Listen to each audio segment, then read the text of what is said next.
से कम 151 रुपये में आपको क्या क्या मिलता है नारियल चुन्नी है, और 350 रुपये में वो बेचते हैं। व्यापार यानी कि धर्म को वो व्यापार बना रहे हैं।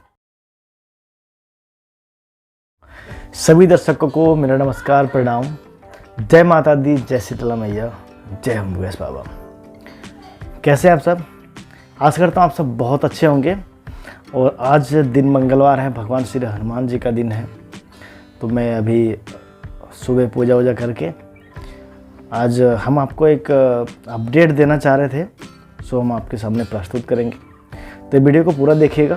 तो हो सकता है कि ये बहुत ही ज़्यादा इम्पोर्टेंट हो आप सबके लिए, क्योंकि मैंने कुछ दिन पहले एक वीडियो अपलोड किया था जिसमें कुछ ऐसी अभद्र टिप्पणियाँ भी आई थी जो कि इल्लीगल है। आप सबने भी वो देखा होगा, हालांकि मैंने उसको अभी रिमूव कर दिया है।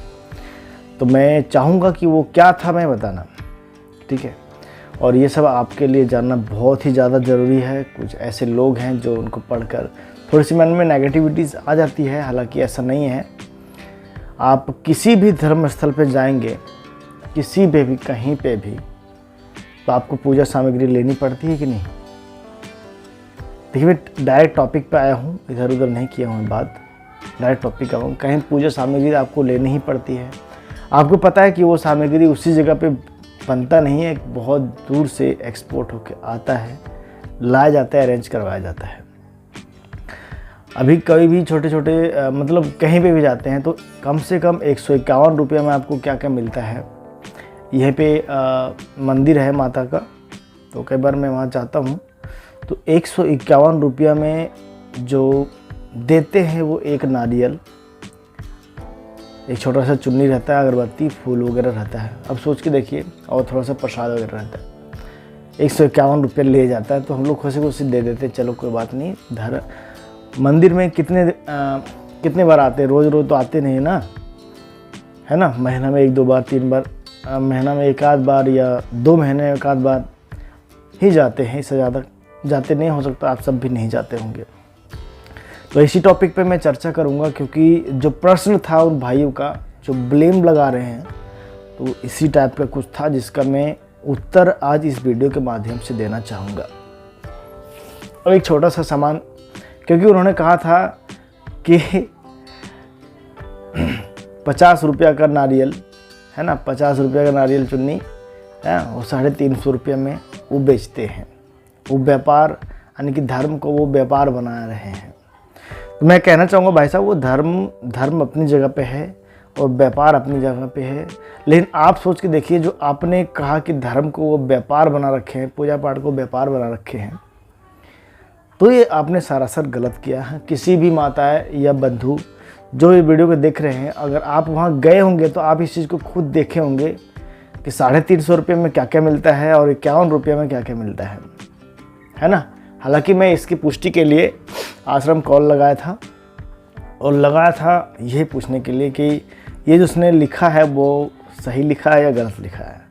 बोला आप किसी को भी भेज दीजिए, अगर ये बात सत्य बोलेगा। बोले 351 रुपये का है, लेकिन उसमें क्या क्या मिलता है इसका विवरण मैं आपको बता दूंगा। तो उन्होंने बताया कि 3 नारियल है, वो गोद भराई का पैकेज है एक तरह से, ठीक है ना। उसमें जो माताएं जो बहनों को वो दिया जाता है, उसमें 3 नारियल रहता है, चुन्नी रहता है, और प्रसाद 250 ग्राम शायद प्रसाद भी रहता है, मिठाई रहता है, बतासा, मिश्री, लौंग, कपूर, फूल, बहुत सारा चीज़ है जो उनमें दिया जाता है। आप सोच के देखिए, यहाँ पे गुड़गांव में मैं रहता हूँ, यहाँ शीतला माता मंदिर है। यहाँ पे अगर कभी आना जाना होगा आपको, या फिर अगर गुड़गांव के लोग अगर कभी आपने देखा होगा, तो 151 से प्रसाद ही नहीं है, उसमें एक ही नारियल देते हैं, थोड़ा थोड़ा सामान रहता है, अगरबत्ती वगैरह जो भी है, ठीक है ना। इससे कम है ही नहीं एक नारियल। तो हम क्या उनको ब्लेम करें कि एक नारियल 30 रुपये का नारियल मार्केट में मिलता है, तो क्या हम उसको ब्लेम करेंगे एक नारियल तो 151 में क्यों बेच रहा है ना। हम नहीं कर सकते, क्योंकि इस तरह के उस सुविधाएँ अरेंजमेंट कराने में भी लगता है, प्लस में उसके साथ और भी सारा चीज़ आपको दिया जाता है, और वो जेन्युइन रेट है। आप कहीं पे भी उसकी मुद्रा का आकलन कर सकते हैं। तो आपको मैं बताना चाहूँगा, जो माताएं बंधु अगर उसका कमेंट पढ़े होंगे तो आप उसकी बातों को इग्नोर कर दीजिएगा। अगर विश्वास ना हो तो आप वहाँ खुद जाके देख लीजिएगा कि 51 रुपये में क्या मिलता है और 351 में क्या क्या मिलता है। हालांकि ज़रूरी नहीं है कि आप वहाँ चढ़ावा चढ़ाएँ या नारियल फूल प्रसाद वगैरह चढ़ाएँ, आप जाके दर्शन भी करा सकते हैं, कोई बात नहीं, फल आपको उतना ही प्राप्त होगा। हालांकि जो गोद भराई के लिए बाबा जी जो नियम और विधि बताते हैं उसको पूरा करने के लिए जो खर्चे आते हैं, जो नारियल वगैरह, अगर आप बाहर से लेना चाहेंगे तो आपको ये नहीं पता होगा कि क्या क्या लें, लेकिन वहाँ पे पूरी व्यवस्था के साथ सब कुछ आपको प्रोवाइड कराया जा रहा है, तो ये आपके लिए ही उत्तम हुआ ना।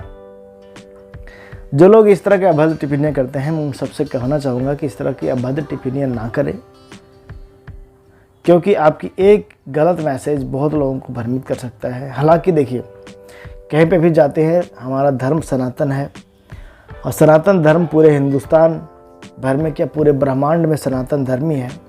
हालांकि अब अलग अलग तरह से लोग मानते हैं, लेकिन अपने धर्म से वो थोड़ा सा परे हो गए हैं, इसलिए अलग अलग मजहब को बना लिया गया है। हालांकि हम लोग सब सनातनी हैं, सनातन धर्म को मानते हैं, माताओं को मानते हैं, जितने सारे देवी देवता हैं सबको हम प्रणाम करते हैं, सबको अपने दिल में जगह देते हैं, सबको मानते हैं, क्योंकि हम लोग के अंदर जो आत्मा है उसी परमपिता परमात्मा का अंश है। तो परमपिता परमात्मा आपके भाग्य में जो लिखे हैं वो तो होगा ही। और कई बार ऐसा हमें लगता है कि हमारी जो ज़िंदगी है वो अलग तरीके से जा रही है, वो हमारी समझ से बाहर है, या फिर हमें लगता है कि हमें बहुत ज़्यादा दुख है, जो हम चाहते हैं वो प्राप्त ना हो पाता है। तो कई बार होता है कि भगवान के शरण में जाने से हो सकता है भगवान जल्दी ही, क्योंकि वो दयानिधि हैं, उसके रूप में जैसे आप भगवान श्री हनुमान जी को ले लीजिए।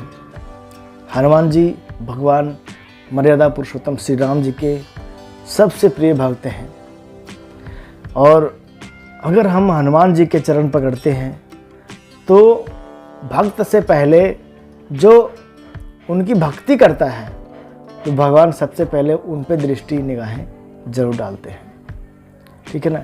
इसलिए भगवान श्री राम जी ने कहा कि जो तुम्हारी भक्ति करेगा वो हम तक सबसे पहले पहुंच जाएगा।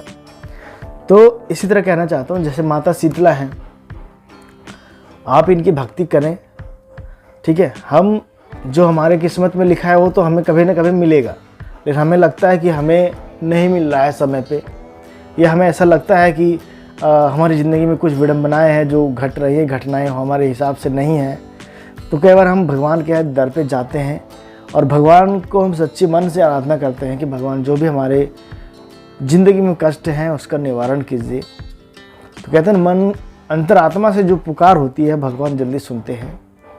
तो ऐसे ही आप किसी भी धर्म स्थल पर जाएंगे, कहीं पे भी जाएंगे, तो आपकी पुकार को ज़रूर सुना जाएगा, बस पुकार आपके अंतरात्मा से होनी चाहिए। तो माता शीतला के जो दरबार में आप जा रहे हैं, मुकेश बाबा की कृपा, जो माता शीतला के भक्त हैं, आपको मैंने कहा ना, जैसे बजरंगबली की भक्ति करते हैं, मर्यादा पुरुषोत्तम श्री राम जी का निगाहें आप पे बजरंगबली से भी पहले आप पे पड़ेगा, वैसे ही माता शीतला के जो भक्त मुकेश बाबा जी हैं, अगर आप उनके आशीर्वाद प्राप्त करके यानी समझ लीजिए कि माता शीतला का आशीर्वाद आप प्राप्त कर रहे हैं, तो आप सबकी मनोकामना जरूर पूर्ण होगी। आप मन में किसी भी तरह का कोई विकार मत पालिए, मत डालिए, क्योंकि हम जो सोचते हैं कई बार वो ज़रूर होता है। और आप सबसे मैं विनती करता हूँ कि कोई भी गलत टिप्पणी हो तो उसको आप नेगलेक्ट कीजिए, और अगर आपके मन में फिर भी किसी तरह की दुविधा है तो हमने पहले भी जैसे ही ईमेल आईडी की जो सुविधा चालू की थी, तो ईमेल आईडी आपको दिया, स्क्रीन पे फ्लैश हो रहा है, उस पर आप हमें मेल कर सकते हैं। ये वीडियो ज़्यादा लंबा हमने इसलिए बनाया है कि आप सबको मैं वो उस चीज़ से बोध करा सकूं, है ना। बोध कराने से होता है कि आपके अंदर की जो गलत फहमियाँ हैं मैं उससे ज़रा सा बाहर कर सकूं। हालांकि बाबा जी के कई सारे वीडियो मैं अपलोड करता हूं और आने वाले टाइम में भी अपलोड करता ही रहूँगा, क्योंकि बाबा जी जेन्युइन हैं। बाबा जी माता शीतला के परम भक्त भी मैं कह सकता हूँ, क्योंकि उनकी कथनानुसार न जाने कितने लोगों का मनोकामना पूर्ण हुआ है। बहुत लोग हैं, ऐसे हज़ारों लोग हैं जिनका प्रमाण मैं अपने YouTube चैनल पे दे चुका हूँ, आप चाहे तो बहुत सारे वीडियो हैं, उनको आप खोल के देख सकते हैं। तो चाहूँगा कि वीडियो को आप थोड़ा सा दिल से लें और अच्छा लगा हो तो लाइक ज़रूर कीजिएगा। अगर चैनल पे नए हैं तो सब्सक्राइब जरूर कीजिएगा। तो मिलते हैं नेक्स्ट अपडेट में, तब तक के लिए मुझे इजाज़त दीजिए। सभी को मेरा नमस्कार, कोटि कोटि नमन बंदन। जय माता दी। शीतला मैया से प्रार्थना करूँगा कि माता रानी आप सबकी मनोकामना को जरूर पूरा करें। जय माता दी।